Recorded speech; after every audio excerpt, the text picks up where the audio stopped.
देखिए, नितिन गडकरी हों, शिवराज चौहान हों, अटल बिहारी माफ कीजिएगा लाल कृष्ण आडवाणी हों, इनके पास कोई चारा नहीं बचा। पुलिस वाले खुल्लम खुल्ला ट्रकों को रोक रहे थे, उनसे पैसे ले रहे थे और फिर ट्रकों को जाने दे रहे थे। और करीब 350 ट्रक दिल्ली में इस तरीके से कंस्ट्रक्शन मटेरियल भरे हुए, शायद शिवराज सिंह चौहान जी को पता नहीं, वो अखबार नहीं पढ़ते। अब वो ये बताएं कि काशी के अंदर मंदिर क्यों तोड़े जा रहे हैं और इलाहाबाद में मौनी अमावस्या पे जो स्नान था उस पर शंकराचार्य के साथ यह भद्रता क्यों की गई।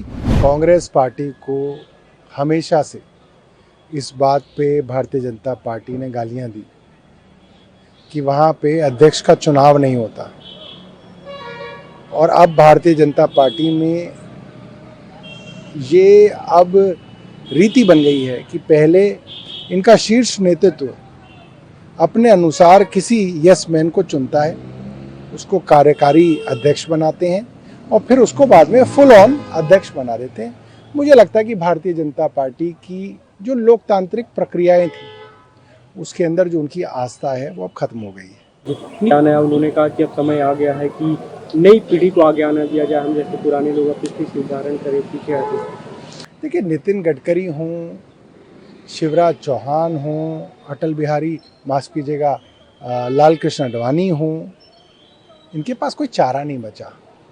इनको यही कहना पड़ेगा, इनको लिखित में स्क्रिप्ट दी जाती है और इनको यही बोलना पड़ेगा, वरना सीबीआई ईडी इनका भी इंतजार कर रही है, तो ये तो यही कहेंगे।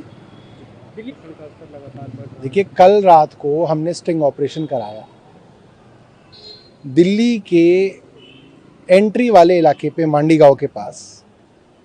पुलिस वाले खुल्लम खुल्ला ट्रकों को रोक रहे थे, उनसे पैसे ले रहे थे और फिर ट्रकों को जाने दे रहे थे। और करीब 350 ट्रक दिल्ली में इस तरीके से कंस्ट्रक्शन मटेरियल भरे हुए, रोड़ी, बदरपुर, कंक्रीट के भरे हुए ट्रक जो है दिल्ली में दाखिल हुए।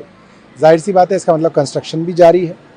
तो ये जो नौटंकी है, इसका फायदा तो सिर्फ पुलिस को हो रहा है कि पुलिस ने लूट मचा रखी है इसके नाम पे। तो ग्रैब 1, ग्रैब 2, ग्रैब 3, ये नौटंकी बंद कर दे सरकार और बोल दे भाई ये तो ऐसे ही चलेगा, जैसे झेलना है झेल लो। मनरेगा बिल का जो रिप्लेस किया गया उसे लेकर लगातार सवाल खड़े हो रहे थे। उससे बयान आया कृषि मंत्री का, उन्होंने कहा है कि अगर सरकार अच्छे मंशा से चाहती है कि इसमें लोगों को रोजगार मिले, सब लोग हर दिन काम करते हैं, जिसमें गलत क्या है, विपक्ष जबरदस्ती क्यों दबाव बना रहा है। नहीं, देखिए, मुझे तो लगता है कि अब मनरेगा की बात खत्म हो गई। अब तो काशी के अंदर जो मंदिर तोड़े जा रहे हैं उस पर चर्चा हो रही है। शायद शिवराज सिंह चौहान जी को पता नहीं, वो अखबार नहीं पढ़ते। अब वो ये बताएं कि काशी के अंदर मंदिर क्यों तोड़े जा रहे हैं और इलाहाबाद में मौनी अमावस्या पे जो स्नान था उस पर शंकराचार्य के साथ यह भद्रता क्यों की गई, उनके शिष्यों को पीटा क्यों गया, उनकी चोटी पकड़ के उन ब्राह्मणों को खींचा क्यों गया, और इसके लिए योगी आदित्यनाथ कब माफ़ी मांगेंगे।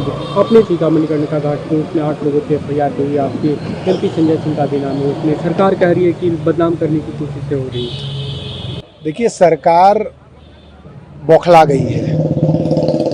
सरकार को अपनी पोल खुलने का डर लग रहा है। जितने भी ऐतिहासिक स्मारक हैं दिल्ली के अंदर, लाल किला है, मेहरौली के अंदर इतने पुरातत्व विभाग की चीज़ें हैं, हुमायूंस टोम्ब है, सब के सब को संरक्षण करके उनको सहेजा गया। चाहे वो अकबर ने बनाए हों, चाहे वो शाहजहां ने बनाए हों, चाहे वो किसी ने बनाए हों, उनके ऊपर नाम इतिहास में हमेशा रहेगा कि ये अकबर ने बनाए, ये शाहजहां ने बनाए। और हमारे पूर्वजों ने जो मंदिर बनाए, मोदी जी और योगी जी ने उनकी सारी की सारी हमारे पूर्वजों के नाम खत्म कर दिए, क्योंकि वो चाहते हैं कि ये दुनिया ये कहे कि योगी ने बनाया, ये मोदी ने बनाया। तो हमारे ही पूर्वजों की सारी जो पूरी की पूरी हमारी लिगेसी थी वो खत्म कर रहे हैं अपने लालच के लिए कि हमारा नाम हो जाए, बाकी सबका नाम खत्म हो जाए।